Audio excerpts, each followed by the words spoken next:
The USS Gerald Ford is the world's largest and most advanced aircraft carrier, a groundbreaking ship the likes of which has never been seen in human history. Over 1,000 feet in length and displacing 100,000 tons, it's the largest warship ever built by man. But is the Ford truly unsinkable as some claim? And if not, what would it take? Hello and welcome to another episode of the Infographics Show. Today we're taking a look at what it would take to sink the USS Gerald Ford. On the morning of April 7, 1945, the Japanese battleship Yamato steamed toward the American task force invading Okinawa. The largest battleship ever built, the Yamato was the most feared ship in the world at the time. With 18-inch guns that could launch shells over 26 miles away, Japan had spared no expense in its construction, outfitting it with 9 18-inch 45 caliber guns, largest caliber of naval artillery ever equipped on a warship, each capable of firing high explosive and armor-piercing shells. The Yamato's second battery consisted of 6 155mm guns and 24 127mm guns, as well as 162 anti-aircraft guns for self-defense. In short, the Yamato packed enough firepower to engage 2 or 3 American battleships at the same time. Yet once spotted by American recon aircraft on that April morning, its fate was sealed.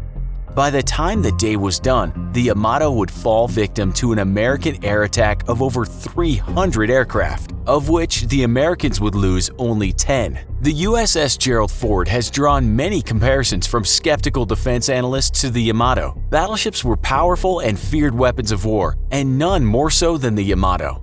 But they were already being made obsolete by the time the Yamato was in full operation. So too, these skeptics fear that the aircraft carrier is even now nearing obsolescence. And with a further 10 planned purchases and a $13 billion price tag, if they're right, the Ford and its sister ships could end up being a costly mistake for the United States. But why do people fear the aircraft carrier is nearly obsolete? The first answer to that question comes from the evolution of the long-range missile. In World War II, aircraft carriers reigned supreme due to their ability to project firepower far out of range of even the mightiest battleship's guns, rendering them all but obsolete. So too now do missiles threaten to outrange the aircraft carrier, with modern missiles boasting ranges of hundreds to thousands of miles while moving at hypersonic speeds. The second threat to the modern aircraft carrier comes from coordinated attacks by smaller surface vessels or drones. Think swarm attacks. An aircraft carrier is a very big, bulky ship, and it is feared could fall prey to attacks by massive swarms of unmanned speedboats loaded with explosives, or aerial drones on a kamikaze mission to sink the carrier. While well protected from traditional naval or aerial attack, an aircraft carrier is poorly suited to defend against hordes of small attackers. So could either of these tactics work? Just what would it take to sink the USS Gerald Ford? For a long time, the primary threat to a carrier has come from submarines, which are by their nature extremely difficult to detect and target. Yet the USS Ford has a speed of about 30 knots, with a classified top speed. At 35 miles per hour, the Ford is already faster than most submarines, and any submarine trying to speed up to catch the Ford would generate a lot of noise and be very quickly identified by the Ford's escort ships or numerous anti-submarine helicopters, each loaded with dipping sonar and depth charges. While skeptics point back to 2006 when a single Chinese submarine surfaced amidst an American carrier group mid-exercise, it's important to note that the carrier and her escort ships at the time were not actively looking for submarine threats as they had no reason to. While this could have potentially been a lethal vulnerability, a Chinese submarine attacking an American carrier would have been tantamount to a declaration of war. And during war, or during the build-up to a possibility of war, the USS Ford and her escorts would definitely be actively looking for subs, making it extremely difficult, if not impossible, to penetrate the entire battle group. The second threat the Ford would face would be from cruise missile attacks. Launched from extreme distances, most cruise missiles are designed to fly low to the ocean on a pre-programmed track before popping up to engage their internal targeting radars and alter course for a hit. By flying low, the cruise missile avoids radar detection, albeit as soon as it pops up to engage its radar and adjust its trajectory, it would give itself away to every radar in the Ford's battle group.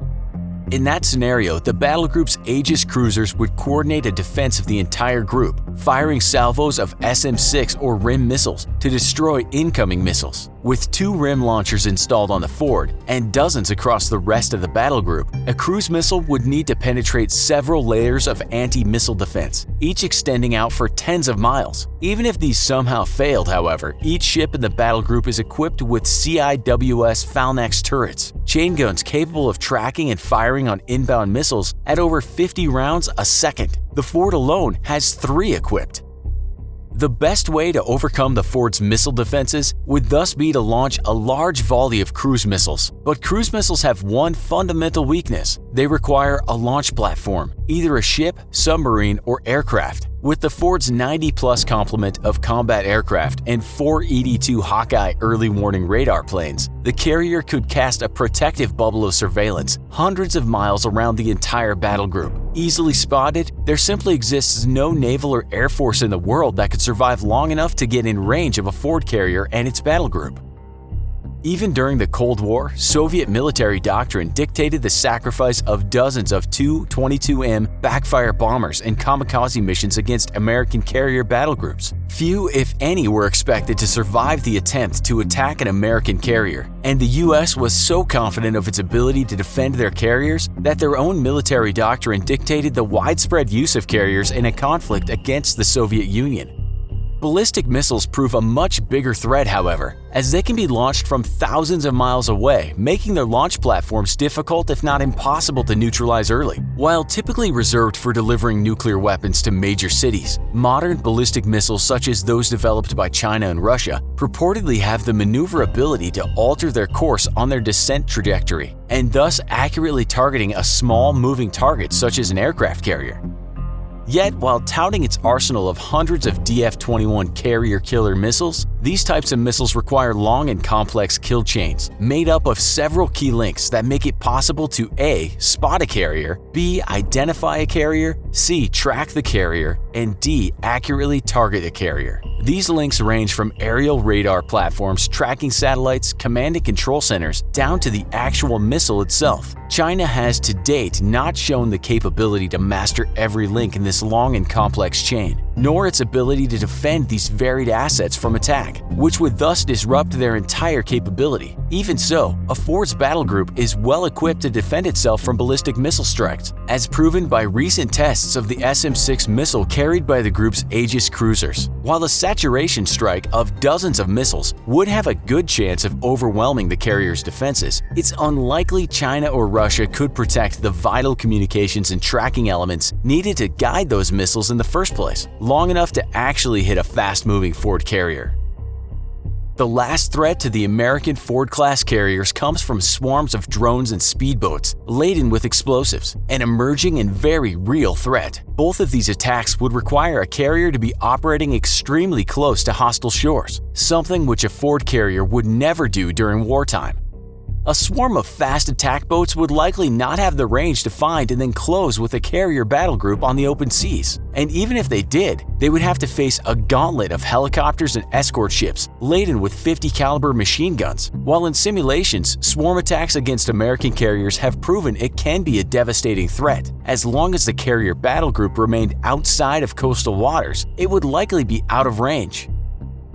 Never once to leave it up to chance, however, American defense companies have already begun testing and deploying directed energy weapons and other similar systems to protect from just such threats.